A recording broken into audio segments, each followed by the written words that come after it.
სწრაფი გადახდის კომპანიები საქართველოს ბანკს დემპინგური ფასების პოლიტიკის წარმოებასა და კონკურენტების განადგურების მცდელობაშია დანაშაულებენ.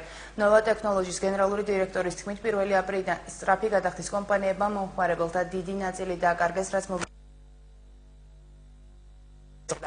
ამ შემთხვევაში გამონაკლისი საქართველოს ბანკი აღმოჩნდა, როგორც ჯონი თაღნიაშვილი აცხადებს, საქართველოს ბანკი წაგებაზე მუშაობს იმის სანაცვლოდ, რომ სხვა სწრაფი გადახდის კომპანიები ბაზრიდან განდევნოს.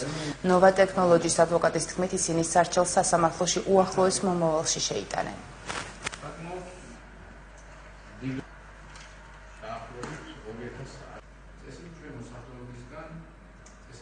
სამწუხაროდ საქართველოს ბანკს აქვს იმდენი რესურსი ფინანსური, რომ მას შეუძლია სხვა მოგებებიდან, თავისი 200 მილიონელი მოგებიდან გადაფაროს ეს ზარალი იმ პირობამდე, იმ დრომდე, სანამ მარტო არ დარჩება ბაზარზე.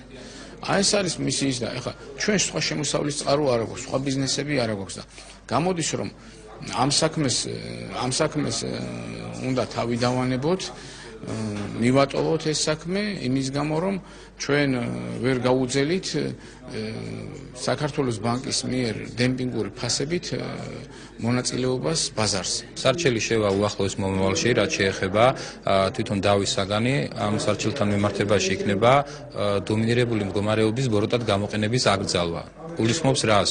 სასამართლოში ჩვენ უნდა დავამტკიცოთ, რომ ბანკი ამ შემთხვევაში მის დომინირებულ მდგომარეობას იყენებს ბოროტად, რაც აისახება 0%-იანი საკომისიოს მიზანში.